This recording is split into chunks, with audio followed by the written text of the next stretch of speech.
انسان جو ہوتا ہے نا، یہ کسی نہ کسی کے پیچھے چلتا ہے۔ سارے لوگ ہی کانوں کے کچے ہوتے ہیں، بس اتنا فرق ہوتا ہے، کچھ تھوڑے زیادہ کچے ہوتے ہیں، کچھ تھوڑے کم کچے ہوتے ہیں۔ انسان اپنے مزاج کے لحاظ سے تقلید کرنے کا، پیچھے چلنے کا مزاج رکھتا ہے۔ اس کی طبیعت ہوتی ہے، یہ کسی کی بات مانتا ہے، کسی کی سنتا ہے، پیروی مزاج ہوتا ہے۔ کچھ لوگ یہ بات مانتے ہیں کہ میں فلانے کو فالو کرتا ہوں، کچھ مانتے نہیں، لیکن سبھی کسی نہ کسی کے پیچھے۔ حضرت شیخ الاسلام خواجہ قمر الدین سیالوی رحمۃ اللہ علیہ کی خدمت میں ایک شخص نے آ کے کہا کہ آپ امام اعظم کی تقلید نہ کیا کریں، امام صاحب کی بات نہ مانا کریں۔ تو خواجہ صاحب شیخ تو تھے ہی، طریقت اور تصوف میں تو اللہ تعالیٰ نے انہیں دسترس عطا فرمائی تھی، وہ منطقی اور فلسفی بھی بڑے تھے۔ اس شخص نے کہا کہ آپ امام صاحب کی بات نہ مانا کریں۔ تو خواجہ صاحب بڑے دھیمے اور بڑے میٹھے انداز میں ہنس کے فرمانے لگے، تیری یہ بات مان لوں؟ اس نے کہا امام اعظم کی بات نہ مانے، تو فرمانے لگے تیری یہ بات مان لوں؟ تو بندہ غور سے دیکھنے لگ گیا، آپ فرمانے لگے خدا کے بندے، اگر تیرے جیسے بیوقوف کی بات مانی جا سکتی ہے تو امام اعظم تو صحابہ کے شاگرد ہیں۔ ہمارا مزاج ہے، کسی کے پیچھے چلتے ہیں۔ ہمیں ہمارے رب نے ہمارے اوپر رحمت کر دی، آسانی کر دی، کہا تمہیں رستہ آسان بتا دیتے ہیں۔ لَقَدْ كَانَ لَكُمْ فِي رَسُولِ اللَّهِ أُسْوَةٌ حَسَنَةٌ، تمہارے لیے نبی پاک کی زندگی میں بہترین نمونہ ہے، بہترین۔ آپ پڑھیں لوگوں کو، آپ کسی شخص کو پڑھیں گے، پھر اس پر جو تنقید ہو رہی ہوگی وہ تنقید برائے تنقید ہو یا تنقید برائے تعمیر ہو، آپ جب اس تنقید کو پڑھیں گے تو کہیں نہ کہیں آپ کو لگے گا کہ اس بندے میں قباحت بھی ہے، اللہ والوں کو چھوڑ کے۔ لیکن رسول پاک صلی اللہ علیہ وسلم کی ذات ایسی ہے کہ آپ حضور کو جس جہت سے بھی پڑھیں گے، جس انداز میں بھی پڑھیں گے، آپ کا کلیجہ ٹھنڈا ہوگا، دل کو اطمینان ہوگا، ذہن مطمئن ہوگا، اور اللہ تعالیٰ سینے کو فراخی عطا فرمائے گا۔ ہمارا چونکہ زیادہ تر مزاج جذبات میں رہنے کا ہے، طبیعت اس طرح کی ہے، ہم کچھ چیزوں کو باریک بینی سے سوچتے نہیں، گہرائی میں نہیں اترتے۔ رسول پاک صلی اللہ علیہ وسلم کو اللہ نے بڑی شانیں عطا فرمائی، حضور کو اللہ نے بڑی عظمتیں عطا فرمائی، بڑی۔ اللہ کے رسول صلی اللہ تعالیٰ علیہ وسلم امام الانبیاء ہیں۔ دیکھیں نا، کوئی آدمی کسی جماعت کی ایک چھوٹی سی تحصیل کا صدر ہوتا ہے تو وہ کارڈ بنوا لیتا ہے، اور اس پہ اس نے کئی جگہوں پہ لکھوایا ہوتا ہے کہ میں صدر ہوتا ہوں۔ یہ میں گھومتا ہوں دنیا میں تو لوگ اپنا کارڈ دے کے نا تو فوراً پہ میرا بھی مانگتے ہیں، تو میں کہتا ہوں میں نے تو کبھی بنوایا ہی نہیں، ضرورت ہی نہیں پڑی، کبھی بنوایا ہی نہیں۔ کارڈ کی کیا ضرورت ہے؟ اگر خوشبو ہو تو وہ آ جاتی ہے، اسے بتانا تھوڑی پڑتا ہے کہ میں خوشبو ہوں۔ تو ہوتا یہ ہے کہ چھوٹی سی تحصیل کا ایک شخص اور کسی جگہ اسے کوئی نمائندگی ہے تو وہ بات کرتا ہے، ہم تقریریں کر دیتے ہیں، آپ لوگ سن لیتے ہیں، ذرا غور تو کریں کیا کہہ رہا ہوں۔ کائنات میں سب سے بہترین انسان نبی اور رسول ہوتے ہیں، اور اللہ نے اپنے محبوب پاک کو نبیوں کا امام بنایا ہے۔ اس فضیلت کو سمجھیں۔ یہاں نا جو لوگ لاڈلا کہلاتا ہے نا کوئی بندہ کہ میں لاڈلا ہوں، ویسے یہاں لاڈلے بدلتے رہتے ہیں، کبھی کوئی لاڈلا ہوتا ہے، کبھی کوئی لاڈلا ہوتا ہے، ویسے یہاں لاڈلے بدلتے ہیں، لیکن جو لاڈلا ہوتا ہے نا وہ بتاتا بھی ہے کہ میں لاڈلا ہوں۔ اور کسی کا بھی کوئی لاڈلا ہو جائے تو وہ ناز نخرے دکھاتا ہے۔ رسول کریم رب کے لاڈلے محبوب ہیں۔ لیکن جو بات میں نے آپ کی خدمت میں عرض کرنی ہے، آپ اس پر توجہ کریں گے۔ حضور امام الانبیاء ہیں، اللہ کے محبوب ہیں، نبی پاک علیہ السلام کا پتھروں نے کلمہ پڑھا ہے، چاند حضور کے اشارے پر ڈوبتے ہوئے واپس لوٹ آیا ہے، سورج ڈوبتے ہوئے آ گیا ہے، چاند کے 2 ٹکڑے ہوئے ہیں۔ یہ ساری حضور کی شانیں اللہ نے اپنے محبوب کو معراج عطا فرمائی ہے۔ لیکن ملت کے جوانوں، آپ کو پتہ ہے ہمارے نبی پاک کا سب سے پہلا تعارف کیا ہے؟ حضور کا سب سے پہلا تعارف یہ ہے کہ یہ صادق اور امین ہے، یہ سچ بولتے ہیں، حضور کے اسوہ نور کی پہلی بات جو لوگوں کے سامنے آئی تھی وہ یہ تھی کہ یہ صادق ہیں، یہ سچے ہیں، یہ جھوٹ نہیں کہتے۔ ہم کو پتہ ہے رسول پاک صلی اللہ علیہ وسلم سے پوچھا گیا تھا حضور مومن کنجوس ہوتا ہے؟ فرمایا کبھی ہو جاتا ہے۔ یا رسول اللہ مومن بزدل بھی ہوتا ہے؟ فرمایا کبھی ہو جاتا ہے۔ یا رسول اللہ مومن جھوٹ بولتا ہے؟ تو میرے کریم نے فرمایا نہیں، میرا مومن جھوٹ نہیں بولا کرتا۔ حضور کا جو پہلا تعارف ہے نا، یہ جو حضور کی 40 سالہ زندگی ہے نا، اسے نبی پاک علیہ السلام نے اپنی نبوت کی دلیل کے طور پر بیان فرمایا ہے۔ فرمایا فَقَدْ لَبِثْتُ فِيكُمْ عُمَرًا مِّن قَبْلِهِ أَفَلَا تَعْقِلُونَ۔ محبوب آپ ان سے کہہ دے میں نے تمہارے بیچ وقت گزارا ہے، تمہیں عقل نہیں؟ کو میری طرح کا سچا دیکھا ہے تو دکھاؤ۔ آج میری ملت کا سب سے بڑا مسئلہ جھوٹ ہے، سب سے بڑا مسئلہ اعتماد نہیں۔ بیوی اپنے شوہر سے کہتی ہے کہ تو تھوڑے پیسے دے لیا کر، تھوڑے ایک جوڑے پہ میں گزارا کر لوں گی، میرے ساتھ سچ تو بول۔ تو لاہور جاتا ہے تو لاہور کا بتا کے جا۔ ماں کہتی ہے پتر سے کہ پتر تھوڑی باتیں بتایا کر پر سچی بتایا کر۔ قوم کا اعتماد اٹھ گیا سیاستدانوں سے، تم نے لمبے چوڑے وعدے کیے، تم نے بڑی باتیں سنائی۔ تم دیکھیں نا، آپ کی توجہ اگر ہو تو میں ایک حوالہ اس طرح کا بھی عرض کروں آپ کی خدمت میں۔ سبز باغ دکھا کے لوگوں کو کبھی پریشان نہیں کرنا چاہیے، کبھی بھی۔ یہ ہمارے پیر بھلا کیا کرتے ہیں بیچارے، ایک کرامت اللہ خیر کرے کبھی کوئی ایک بن جاتی ہے نا تو پھر وہ کمپنی کی مشہوری کا ذریعہ بنتی ہے۔ وہ کہتے ہیں اس کرامت کو بھی فیس بک پہ ڈالو۔ میں نا کراچی جا رہا تھا تو لاہور میں تھوڑا سا مریض ہوں، مجھے الرجی ہو جاتی ہے، زیادہ دیر بیٹھ نہیں سکتا، تو ایک کانفرنس میں مجھے شرکت کرنی تھی۔ تو ایئرپورٹ سے ہی میں نے دوستوں سے پوچھا موسم تمہارا کیسا ہے؟ کہنے لگے پیر صاحب بڑی گرمی ہے اور شدت ہے بڑی، اے سی چلا کے بھی گاڑی میں دقت ہے۔ تو میں نے کہا اچھا دعا کرتے ہیں اللہ بارش برسا دے۔ تو یہ دعا لاہور ہو رہی تھی، میں کراچی ایئرپورٹ پہ اترا تو بارش ہو رہی تھی۔ تو وہ جو مجھے لینے آئے تھے نا صاحب، وہ گاڑی میں ایک بندے کو کہہ رہے ہیں کہ وہ پیر صاحب نے لاہور آکھیا سی تو 1.5 گھنٹے جمی آ گیا ہے۔ وہ میں نے اسے کہا بس کر، اب آگے نہ بتا، ایسا نہ ہو کہ 2-4 لوگ آ جائیں کہ پیر صاحب جو کہتے ہیں وہ ہو جاتا ہے۔ جڑے محرم راز حقیقت دے اور راز حقیقت کھول دے نہیں، جڑے محرم راز حقیقت دے اور راز حقیقت کھول دے نہیں، اے جنہ ویکھیا نہیں ہو کرن گلاں، جنہ ویکھ لیا ہو تے بول دے ہی نہیں۔ اس لیے یہ اس طرح کرامتوں کو نا کمپنی کی مشہوری کا ذریعہ، ہمارے سیاستدان، ہمارے بڑے لیڈران وہ سبز باغ دکھا دیتے ہیں۔ آپ تھوڑی باتیں کریں، محدود کریں، مختصر کریں۔ دیکھیں اللہ کے محبوب علیہ السلام سے طائف والوں نے کہا تھا، جب حضور علیہ السلام نے دین کی تبلیغ کی تو سیرت میں یہ عنوان بھی ہمیں ملتا ہے، یا رسول اللہ صلی اللہ علیہ وسلم اگر آپ کو کل حکومت ملتی ہے تو ہمیں حصہ ملے گا؟ عرب کے لوگوں کا مزاج تھا نا، انہوں نے حضور سے کہا اگر کل کلاں حکومت ملتی ہے تو ہم شریک ہوں گے؟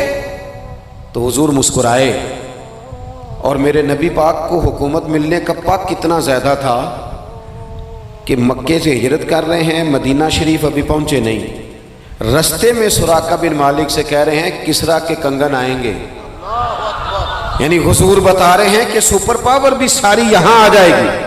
حضور تو خندق والے دن ایک ہتھوڑا مارتے تھے تو فرماتے تھے روم فتح ہو گیا، دوسرا مارتے تھے تو کہتے تھے ایران فتح ہو گیا۔ یہ بخاری میں چیزیں آپ کو ملیں گی۔ حضور کو کامل یقین تھا کہ اذا جاء نصر اللہ والفتح، کامل یقین تھا کہ ان فتحنا لک فتحا مبینا، یہ ہوگا سارا کچھ۔ لیکن انہوں نے جب کہا نا ہمیں حصہ ملے گا تو حضور مسکرائے، فرمایا تم کہتے ہو حکومت تمہیں ملے گی؟ فرمایا بھائی سنو، حکومت اسے ملتی ہے جسے اللہ عطا کرتا ہے۔ بات ختم کر دی۔ سچ بولیں زندگی میں، سچی بات کریں۔ اللہ کے رسول صلی اللہ علیہ وسلم نے ہمیں پہلا سبق سچ کا دیا، اسے سادی تقریر نہ سمجھنا، یہ عنوان دین ہے۔ اپنی زندگی سے جھوٹ کو نکال دیں۔ آپ جو تھوڑی باتیں کر لیں پر جو کہیں اس پر کھڑا ہونا سیکھیں، اپنی زندگی کے اندر استقامت کا نور لائیں۔ جوانوں، کبھی بھی جھوٹ کی بنیاد پر رشتے نہ قائم کرنا۔ آتے ہیں رشتہ دیکھنے والے تو کوئی باتیں سناتے ہیں، ہمارے گھر والے ہو بیٹا تو ولی ہوتا ہے، کیا بات ہے؟ اور پھر بعد میں یہ حالت ہوتی ہے کہ اماں کہتی ہے میں آپ بڑا سمجھانی ہے انہوں میری بھی نہیں سنتا، تو وہ رشتہ دیکھتے وقت تو آپ نے کہا تھا کہ بہت بڑا درویش ہے آپ، اور بچی والے بھی کچھ ایسے کام کرتے ہیں، رشتہ کرانے والے سے کہتے ہیں ہم نے کار بھی دینی ہے، کیوں آپ نے لالچ پیدا کیا، کیوں پہلے آپ نے خرابیاں کی؟ اپنی زندگی میں سچ بولیں، سچی بات کریں، کبھی بھی کوئی ایسا کام نہ کریں جس سے کہ لوگوں کی طبیعت ایسی ہو کہ لوگ سمجھیں کہ یہ لوگ تو غلط بیانی کے عادی ہیں۔ دیکھیں بخاری میں موجود ہے، سیرت کی تمام کتابوں میں الفاظ کے اختلاف کے ساتھ یہ اپنی اصل کے ساتھ یہ چیز ہر جگہ موجود ہے۔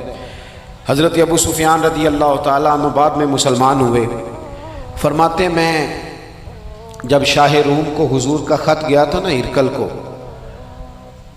حضور صلی اللہ علیہ وسلم نے اس سے کہا کہ کلمہ پڑھ لو، خطوط لکھے نبی کریم نے، اس نے کہا یہاں ڈھونڈو کوئی عرب کا سردار اگر آیا ہو تو میں ملنا چاہتا ہوں۔ ابو سفیان کہتے ہیں میں بغرض تجارت وہاں موجود تھا، مجھے لوگ پکڑ کے بادشاہ کے پاس لے گئے، میں کلمہ نہیں پڑھتا تھا۔ جب کوئی کسی کا مخالف ہوتا ہے تو اس نے کوئی کہانی بھی یاد کی ہوئی ہوتی ہے، ان لوگوں نے کہانی بھی یاد کی ہوئی تھی، معاذ اللہ جادوگر ہیں، شاعر ہیں، یہ کہانیاں بھی سناتے تھے۔ کہتے ہیں کہ مجھے وہ لے گئے، بادشاہ کے سامنے کھڑا کر دیا۔ اب بادشاہ نے سوالات پوچھے، میں کوئی حق میں نہیں تھا کہ میں حق میں باتیں کرتا، میں تو اس وقت تک کلمہ نہیں پڑھتا تھا، اور جو کفار کہتے تھے وہ ساری باتیں میں نے کرنی تھی۔ کہتے ہیں بادشاہ نے اپنے دربار میں کھڑا کر کے سوال کیے، بڑے سوال پوچھے، بڑے میں نے جواب دیے، بڑے سوال پوچھے، یہ بھی پوچھا کہ ماننے والے ان کے غریب ہیں کہ امیر ہیں؟ میں نے کہا نہیں، ماڑے ماڑے بندے ہیں، میلاد کے جلوسوں میں بھی ماڑے ماڑے بندے ہی جاتے ہیں، ماڑے ماڑے ہیں، غریب لوگ ہیں۔ اس نے یہ بھی پوچھا کہ ماننے والے بڑھ رہے ہیں یا گھٹ رہے ہیں؟ میں نے سارے جواب دیے۔ او ملت کے جوانوں، خدا را میری بات سننا۔ ابو سفیان کہتے ہیں غیروں کا دربار، سوال کرنے والا بھی کلمہ نہیں پڑھتا، ابھی جواب دینے والا بھی کلمہ نہیں پڑھتا۔ اس نے مجھ سے کہا کہ آپ نے بتایا کہ آپ رشتے میں چچا ہوتے ہیں، یہ بتاؤ وہ جنہوں نے اعلان نبوت کیا ہے کیا کبھی انہوں نے جھوٹ بھی بولا ہے؟ آج لوگوں نے نام نہیں بدل دیا جھوٹ کا، کچھ نے بہانہ نام رکھ دیا جھوٹ کا، جی میں نے بہانہ کر دیا تھا، کچھ کہتے ہیں جی وہ ہو جی وہ تو میں نے تو بس ایسے ہی بات، وہ تو میں نے مذاق کیا تھا، جھوٹ کے نام نہیں بدل دیے لوگوں نے۔ ابو سفیان کہتے ہیں مجھ سے بادشاہ کھڑا کر کے پوچھنے لگا کیا کبھی انہوں نے جھوٹ بھی بولا ہے؟ ابو سفیان کہتے ہیں کہ لمحے کے لیے میرے دل میں آیا کہہ دوں کہ بولا ہے، پھر میں نے کہا ایک تو یہ عرب کی وفاداری کے خلاف ہے، اور دوسرا میں کہوں گا وہ جادوگر ہیں تو شاید کو ایک سیکنڈ کے لیے توجہ کرے، میں کہوں گا وہ شاعر ہیں شاید کو توجہ کرے، اور مدینے والے نے جھوٹ بولا یہ تو مانے گا ہی کوئی نہیں۔ سنو سنو، جن چیزوں کو معمولی سمجھ کے ہم نے رائج کیا وہ ہمارا وقار لے گئی، دنیا ہم پر اعتماد نہیں کرتی۔ ہم اس ملک میں بستے ہیں جہاں زلزلہ بھی آئے تو غیر ملکی امداد کرنا چاہیں تو وہ کہتے ہیں حکومتوں کے ہاتھ میں نہیں دیں گے، خود جائیں گے۔ ہمارا یہ حال ہو گیا ہے کہ قوم پر اعتماد اٹھ گیا دنیا کا، ہمیں پلٹنا ہے، ہم نے دیکھنا ہے ہمارا رویہ کیا ہے، ہمارا انداز کیا۔ تھوڑی کر لیں باتیں، کوئی ضروری ہے صبح شام بولنا؟ تھوڑے کر لیں باتیں، تھوڑے دعوے کر لیں، کوئی ضروری ہے؟ سنو میرے عزیز، ابو سفیان کہتے ہیں کہ اس نے کہا کبھی جھوٹ بھی بولا ہے؟ میں سوچ میں پڑ گیا۔ بادشاہ نے پھر دہرا کے کہا سردار چپ کر گئے ہو، میرے آخری سوال کا جواب دو، کیا کبھی اس کریم نے جھوٹ بولا ہے؟ ابو سفیان کہتے ہیں میرے ہاتھ میں چھڑی تھی، میں نے وہ زمین پر رکھی اور میں کھڑا ہو گیا، میں نے کہا سردار سن، وہ میرے رشتے میں بھتیجے ہیں، میری بڑی مخالفت ہے، میں نے ان کے خلاف جنگیں لڑی ہیں، کبھی وہ غالب آئے کبھی میں غالب آیا، آج تک میں لڑ رہا ہوں، لیکن میں ایک بات تمہیں ذمہ داری سے کہتا ہوں، میں غیر نہیں ہوں، وہ میرے بھتیجے ہیں، میں نے ان کو ماں کی گود میں بھی دیکھا ہے، دادا کے کندھوں پہ بھی دیکھا ہے، چچا کے گھر میں بھی دیکھا ہے، ختیجہ کا دولہا بنے بھی دیکھا ہے، زینب سے لے کر فاطمہ تک بیٹیوں کو گود میں کھیلتے بھی دیکھا ہے، میں نے انہیں بدر اور احد میں آتے بھی دیکھا ہے، میرے سامنے پیدا ہوئے اور میرے سامنے ان کے بالوں میں سفیدی آئی، مخالفت اپنی جگہ پر، پر میں تمہیں یہ بات ذمہ داری سے بتاتا ہوں، اس محبوب کی زبان سے جو بھی نکلتا ہے حق اور سچ ہی نکلا کرتا ہے۔ وہ اسیر دشمن کی چاہ میں بھی، مخالفوں کی نگاہ میں بھی، وہ امی ہے، صادق ہے، معتبر ہے، میرا پیغمبر عظیم تر ہے، میرا پیغمبر عظیم تر ہے، میرا پیغمبر عظیم تر ہے۔ ابو سفیان کہتے ہیں میں یہ لفظ کہے تو کتنے ہی لوگ دربار میں رو پڑے، ایک سناٹا چھا گیا، کوئی صحابی نہیں وہاں، کوئی نعرہ لگانے والا نہیں، کوئی اپنا نہیں، لوگ رو پڑے۔ کہتے ہیں بادشاہ نے چادر اٹھائی کندھے پہ رکھی، کچھ دیر سوچتا رہا، پھر وہ چل دیا۔ میں نے پیچھے سے آواز دی، میں نے کہا تو نے اتنے سوال پوچھے، میں نے اتنے جواب دیے، کوئی رزلٹ بھی تو بتانا کیا نکلا، نتیجہ کیا ہے؟ تو بادشاہ نے پلٹ کے میری طرف دیکھا، کہنے لگا سردار نتیجہ تو نکل آیا نا یار، جس بندے نے کبھی بندوں سے جھوٹ نہیں بولا وہ یہ جھوٹ کیوں بولے گا کہ میں اللہ کا رسول بن کے آیا؟ اس نے او میرے بھائی اپنی زندگی میں سچ لاؤ، خدا را ہمارے گھروں سے لے کر حکومت کے ایوانوں تک ضرورت سچ کی ہے، ضرورت سچ کی ہے۔ دوسری بات، اپنی زندگی میں دیانتدار ہو جائیں، چھوڑ دے سامنے والا کیا کر رہا ہے، میں اپنے اس ممبر سے دیانتدار ہوں کہ نہیں، یہ میں نے اللہ کو جواب دینا ہے۔ میں نے اتنی عزت سمیٹی ہے، دین کے نام پہ سمیٹی ہے، میں نے اللہ کو جواب دینا ہے۔ ہم سارا دھیان دوسروں کا رکھنے لگ گئے۔ حضرت خواجہ نصیر الدین چراغ دہلوی رحمۃ اللہ علیہ سے بادشاہ نے آ کے وظیفہ پوچھا تھا، حضرت کو وظیفہ بتائے تو خواجہ صاحب فرمانے لگے اپنا کام دیانتداری سے کر، یہی سب سے بڑا وظیفہ ہے۔ اپنی زندگی میں دیانتداری، امانت داری، آپ اس طرح کے ہو جائیں کہ آپ جس طرح آپ سمجھے نا کہ یہ حرام جانور ہے تو میرے منہ میں جائے گا تو مجھے الٹی آئے گی۔ آپ کبھی دیکھیں نا کہ حرام گوشت کوئی آپ کو بتا دے، آپ دو لقمے آپ نے کھا بھی لیے، لطف آیا، تو کسی نے کان میں کہا یہ تو ذبح ہی نہیں ہوا تھا، بیمار تھا، تو الٹی آ جاتی ہے کہ نہیں؟ بولو کہ آ جاتی ہے؟ انسان کا ذہن قبول کرتا ہے حرام کھانے کو؟ 2 کلو گوشت پہ الٹی آتی ہے تو 2 کروڑ روپے پہ کیوں نہیں آتی؟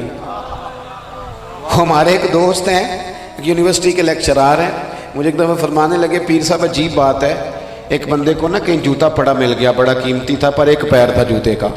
ہماری دیانتداری کچھ اس طرح کی ہے، ایک پیر ملا، جوتا بڑا قیمتی تھا، مہنگا تھا، تو اس نے اس کا مالک ڈھونڈنا شروع، یہ کس کا ہے، یہ کس کا ہے، یہ کہ وہ شور کر رہا ہے، لیکن تھوڑا سا آگے جا کے جوتے کا دوسرا پیر مل گیا، پر اس نے مالک ڈھونڈنا بند کر دیا۔ اس کو اب اس کا دوسرا پاؤں مل گیا تو اب اس نے، یعنی کئی دیانتدار بڑے دیانتدار ہیں لیکن دوسروں کے معاملے میں، اپنے معاملے میں نہیں، اپنی زندگی میں انصاف کریں۔ میں مسجد میں جمعہ پڑھاتا ہوں، میں نے ایک دن اپنے ایک مدرسے کے طالب علم سے پوچھا، بیٹا جمعرات کو میں نے پوچھا، میں نے کہا صبح جمعہ میں تقریر کیا کرنی ہے؟ کہتے میں جو فیصلہ نہیں کیتا۔ میں کہا تو بڑا مولوی ہے نا، میں چھوٹا، میں تو جمعہ پڑھا کے شام میں فیصلہ کر لینا بھی اگلے جمعے کی بیان کرنا ہے۔ کیوں؟ میں چاہتا ہوں میں ممبر سے دیانتدار رہوں، میں ایک ہفتہ تیاری کروں، میں نے قوم کو اللہ رسول کا دین بتانا ہے۔ میرا یہ مقصد تو نہیں ہے کہ 1 گھنٹہ مجھے ملے تو میں نے کسی طریقے سے اسے پار کرنا ہے۔ آپ اپنے کام کے ساتھ ہمیشہ دیانت کا مظاہرہ کریں۔ اگر آپ دیانتدار ہو جائیں، حضرت سعید بن عامر رضی اللہ تعالیٰ عنہ کو حضرت عمر نے کہا میں آپ کو ایک صوبے کا گورنر بنانا چاہتا ہوں، رو پڑے، فرمانے لگے اس قابل نہیں ہوں۔ آپ کہیں مجھے بھی آپ کہہ دیں کہ فلانا عہدہ ملتا ہے تو تیار ہے ساری دنیا، کون انکاری ہے اس کام سے، سب تیار بیٹھے، لیکن روتے تھے لوگ کا جناب میں کہاں کر سکتا ہوں۔ حضرت عمر نے لگا دیا حمص کا گورنر۔ کچھ مہینوں کے بعد حضرت عمر تشریف لے گئے، جا کے پوچھا کہ کیسا ہے، تو پہلے تو ایک لسٹ منگوائی حضرت عمر نے، کچھ مال آیا ہے تو مختلف صوبوں میں بانٹنا ہے، غریبوں کی لسٹ لاؤ۔ ان کے صوبے کی لسٹ آئی تو تیسرا نام گورنر صاحب کا تھا۔ وہ کہا تمہارا گورنر مسکینوں غریبوں میں؟ کہنے لگے حضرت صاحب جو لسٹ بنانے والے تھے وہ کہنے لگے اب ان کے وجود پر جو کپڑے ہیں جگہ کوئی نہیں بچی، پیوند کہاں لگانے ہیں۔ دامان توکل کی یہ خوبی ہے کہ اس پر پیوند لگے ہوتے ہیں پر دھبے نہیں ہوتے، پیوند لگے ہوتے ہیں پر دھبے نہیں ہوتے۔ حضرت عمر نے معلومات کی ان کے صوبے میں جا کے، تمہارا گورنر کس طرح کا ہے؟ عرض کی حضور 4 شکایتیں، یہ جمہوریت ہے، آج تو ہر سیاسی جماعت میں ڈکٹیٹرشپ ہے، آج کہاں جمہوریت ہے؟ آج تو آپ جتنے شاہ کے وفادار ہو جائیں گے اتنا اچھا عہدہ لیں گے، جتنا مرضی قابل بندہ ہو جماعت کے اندر، لیکن اگر وہ پورا تابع دار نہیں تو نظام نہیں چلتا، جتنا مرضی قابل ہو۔ حضرت سعید بن عامر رضی اللہ تعالیٰ عنہ 4 شکایتیں، عام آدمی شکایتیں کر رہے ہیں۔ حضرت عمر نے کہا کون کون سی؟ انہوں نے کہا جی پہلی شکایت یہ ہے کہ ہمارے گورنر، توجہ ہے میرے بھائیوں کی، انہوں نے کہا جی پہلی شکایت یہ ہے کہ گورنر صاحب صرف دن کو ملتے ہیں، انہیں رات کو بھی لوگوں سے ملنا چاہیے۔ دوسری شکایت یہ ہے کہ جب شروع میں آئے تھے تو فجر کے بعد بیٹھ جاتے تھے، مسائل سنتے تھے، اب سورج نکلنے پر اشراق چاشت کے ٹائم 8 9 10 بجے آتے ہیں۔ تیسری شکایت یہ ہے کہ ہفتے میں ایک دن ملتے ہی نہیں۔ چوتھی شکایت یہ ہے کہ کبھی کبھی ایسے ہی رونے لگتے ہیں، بیٹھے بیٹھے بے ہوش ہو جاتے ہیں، تو آپ نے دیوانہ آدمی ہمیں دے دیا ہے۔ حضرت عمر فاروق رضی اللہ تعالیٰ عنہ نے حضرت سعید بن عامر کو مجمع میں پوچھا، جناب آپ پبلک کے نمائندے ہیں، آپ کو سوالوں کے جواب دینے چاہیے، بتلائیے نا۔ اور یہ پبلک کے نمائندے صرف سیاستدان نہیں ہوتے، پیر صاحبان بھی ہوتے ہیں، مسجد کا خطیب بھی ہوتا ہے۔ اگر حضرت عمر سے پوچھا جا سکتا ہے کرتا کہاں سے آیا، تو پیر صاحب سے بھی تو پوچھا جا سکتا ہے نا، ان کو بھی جواب دینا چاہیے، ان کو بھی بتانا چاہیے، اس لیے کہ وہی تو دعویٰ کر رہے ہیں فقر بتانے کا۔ تو حضرت عمر نے 4 سوال کہا، سعید آپ کے ذمے 4 سوالوں کے جواب ہیں۔ تو حضرت سعید بن عامر نے گردن جھکائی، کہنے لگے پہلے ہی کہا تھا میں گورنری کے قابل نہیں۔ فرمایا اب تو بن گئے ہونا، جواب تو دینا ہے، حضور بتلائیے۔ فرمایا پہلا سوال آپ سے یہ ہے کہ یار لوگ کہتے ہیں رات کو کام پڑ جاتا ہے اور آپ ملتے نہیں۔ تو حضرت سعید بن عامر نے اپنی داڑھی پکڑ لی، عرض کی حضور یہ ساری سفید ہو گئی ہے، بڑھاپا ہے، دن مخلوق کے لیے رکھا ہے، رات اپنے رب کے لیے رکھی ہوئی ہے۔ اگر پھر بھی کسی کو شوق ہو تو سعید بن عامر جب بھی ملے گا مسجد میں ملے گا، ساری رات بارگاہ ربوبیت کی او سنگیو تھوڑا مسلح بھی یار مضبوط کر لو، تھوڑا سا نا، ہم نہ تھک گئے ہیں فون سن کے۔ بہت سارے لوگ ایسے ہیں جن کے وجود نہیں اتنی تھکے جتنے دماغ تھک گئے، کمنٹس پڑھ کے، کمنٹس دے کے، رائے دے کے، بڑے بڑے باصلاحیت لوگوں کے حافظے کمزور ہو گئے۔ خدا را اپنی صلاحیتوں کو زنگ لگا لو گے۔ یہ تو جتنے لوگ ہیں میڈیا چلانے والے، ان کو تو میڈیا چلانا ہے، اور اب تو پتہ نہیں کتنے چینل اور کتنے لوگ اور سوشل میڈیا پہ کتنے، اور ادھر کتنے تو ادھر کتنے۔ خدا را کچھ وقت اگر مصلے پہ ملے تو آپ یقین کریں روح تازہ ہو جاتی ہے، لمبی لمبی دعائیں مانگیں، اپنے رب کو اپنے دکھ سنائیں، رسول پاک کی بارگاہ میں یہ نذرانے پیش کریں، آپ محسوس کریں گے وجود طاقتور ہو گیا۔ حضرت سعید بن عامر کہنے لگے رات مصلے پہ گزارتا ہوں۔ دوسرا سوال آپ سے یہ کرنا تھا کہ یہ لوگ کہتے ہیں کہ آپ پہلے فجر میں آ جاتے تھے، اب اشراق چاشت کے بعد 9 10 بجے نکلتے ہیں۔ تو حضرت سعید بن عامر نے گردن جھکائی، کہا یہ میرا راز تھا، میری پرائیویٹ بات تھی۔ کہا جناب اب تو لوگوں کا سوال ہے۔ تو آپ فرمانے لگے میرے گھر میں خادم کوئی نہیں، غریب آدمی، بیوی بیمار ہو گئی ہے، 35 سال اس وفادار عورت نے میری ڈیوٹی کی ہے، بیماری میں چھوڑ دوں تو وفاداری تو نہیں نا۔ سویرے اٹھتا ہوں، گھر کا کام کرتا ہوں، پھر بیوی کے لیے ناشتہ بناتا ہوں، اسے کھانا کھلاتا ہوں، تیاری کرتے آتے دیر ہو جاتی ہے۔ دوسرے سوال پر لوگ رو پڑے۔